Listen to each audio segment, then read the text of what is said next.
चलिए दोस्तों बात करते हैं इस एक और नए क्वेश्चन के बारे में। इस क्वेश्चन में एग्जामिनर ने कहा एक व्यापारी अपने ग्राहक को अंकित मूल्य पर 10% की छूट देकर 20% का लाभ कमाना चाहता है। उसे अपने माल को क्रय मूल्य से कितना प्रतिशत अधिक मूल्य पर अंकित करना चाहिए, यह एग्जामिनर मुझसे पूछ रहा है। तो देखिए एग्जामिनर ने मुझे यहाँ 10% की छूट दे रखी है और यहाँ 20% का प्रॉफिट दे रखा है। अगर मैं इन दोनों खोलूँ तो ये 10 बाय में मेरे पास में 100 हो जाएगा, यानी काटूंगा तो 1 बटे में आपका 10 हो जाएगा। यानी कि अगर मेरे पास में एमआरपी प्राइस मेरे पास में अगर 10 रुपये है तो उसने जो डिस्काउंट दिया है वो 1 रुपये का दिया है। यानी कि अगर मैं यहाँ लिखूँ मार्क प्राइस, अगर मार्क प्राइस मेरे पास 10 रुपये है तो उसने जो बेचा होगा यानी एसपी यानी विक्रय मूल्य वो कितने में बेचा होगा, आपका 9 रुपये में बेचा होगा। अब कह रहा है 20% का प्रॉफिट भी चाहिए, तो 20 बटे में अगर मैं 100 करूँ इसे तो ये 20 पंजे 100 यानी 1 बटे में 5। यानी कि अगर उसका क्रय मूल्य 5 रुपये था तो उसने बेचा कितने में होगा, 1 रुपये के फायदे में 6 रुपये में। तो सबसे पहले इन दोनों वैल्यू को आप सॉल्व कर लीजिए। तो 3 तिया 9 और 3 दूनी 6, ये आ गया।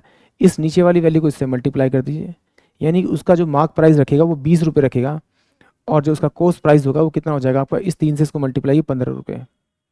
यानी कि अगर उस वस्तु का क्रय मूल्य 15 रुपये है तो उस पर जो मार्क प्राइस रखेगा 20 रुपये रखेगा, यानी कि टोटल कितना परसेंट अधिक रखेगा वो यहाँ से निकाल लेंगे कॉस्ट प्राइस और टोटल क्या हो जाएगा मेरे को मार्क प्राइस। तो यानी 5 बटे में 15 इंटू में आप 100 करेंगे तो 5 तिया 15 यानी 33, 1 बाय में 3% का परसेंट अबाउ रखेगा वो कॉस्ट प्राइस पे मार्क प्राइस। यानी कि ऑप्शन जो मेरे पास में डी होगा वो इस क्वेश्चन के लिए करेक्ट होगा। एक बार फिर और देख लेते हैं, अगर इस तरह से नहीं करना, मान लेते हैं कि मेरे पास में ये एमआरपी प्राइस है, मुझे पता है एमआरपी प्राइस पे डिस्काउंट देने के बाद मेरे पास में एसपी आता है, विक्रय मूल्य आता है। और विक्रय मूल्य कब आता है, जब मैं क्रय मूल्य पे आपका प्रॉफिट या लॉस की गणना करता हूँ। ठीक है, तो मैं मान लेता हूँ कि मेरे पास जो कॉस्ट प्राइस है वो कितनी है आपकी 100 रुपये, यानी कि आर्टिकल की जो कीमत है वो कितनी है आपकी 100 रुपये। अगर वो 100 रुपये है तो उसको बेचना कितने चाहता है, 20% के प्रॉफिट पे।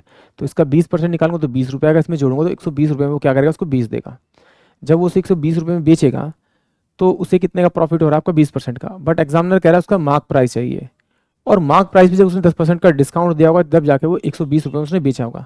तो इसका मतलब है कि 120 को अगर मैं 100 बाय में आपका 90 कर लूँ तो मेरे पास में मेरे को वैल्यू मिल जाएगी, मार्क प्राइस मिल जाएगी। कि देखो मार्क प्राइस के ऊपर क्या निकाला होगा, 90 बाय 100 क्या हुआ, तो इससे तो मेरा एक कट गया, तो 3 चौक 12 और 3 तिया 9 हो जाएगा।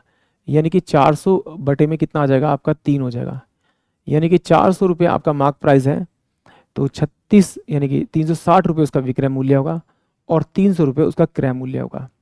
यानी कि 300 को बढ़ाकर अगर वो 400 कर दे तो उसका वो मार्क प्राइस आएगा। तो ये कितना परसेंट ज़्यादा है, इन दोनों का डिफरेंस करेंगे तो डिफरेंस कितना आ रहा है आपका 100 बटे में कितना हो जाएगा आपका 300, और गुना में अगर मैं 100 करूँगा तो ये कट जाएगा आपका, तो 33, 1 बाय में 3% क्या करना पड़ेगा, उसे अबाउ लिखना पड़ेगा कॉस्ट वाले पे, तब जाकर उसका जो मार्क प्राइस आएगा वो 400 रुपये आएगा। आई होप आप सभी क्वेश्चन समझ में आया होगा।